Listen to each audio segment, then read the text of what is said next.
Saudara, kenaikan tarif kapal Ro-Ro sekitar 11% belum berdampak terhadap jumlah penumpang kapal. Sekitar 80% kapasitas tempat duduk kapal masih terisi hingga hari ini.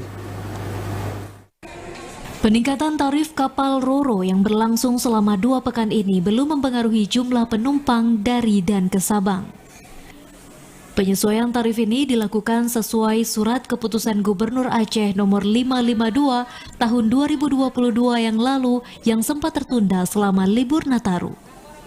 Menurut Koordinator Pelabuhan Balohan Sabang, Muri Reski, dari kapasitas maksimal kapal 250 tempat duduk, selama kenaikan tarif diisi 80% penumpang atau sekitar 145 hingga 200 tempat duduk. Walau begitu, kenaikan tarif terpadu ini bukan berarti tanpa kendala. Untuk kendaraan golongan 2A jenis sepeda motor di bawah 500 cc dan golongan 4A seperti Jeep, sedan, dan minibus misalnya, diakui terasa menyulitkan. Karena kenaikan harga tiket terpadu membuat tarif sudah termasuk penumpang dan kendaraan serta tidak dapat dibeli terpisah.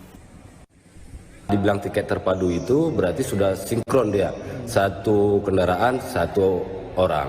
Karena itu kita kendala tiket terpadu yang mungkin menurut saya yang banyak keberatan itu warga kita Sabang.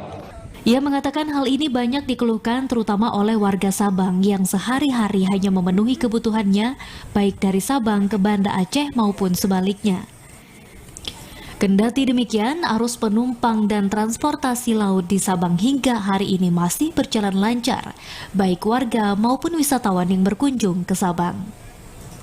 Dari Sabang, Mahfud TVRI melaporkan.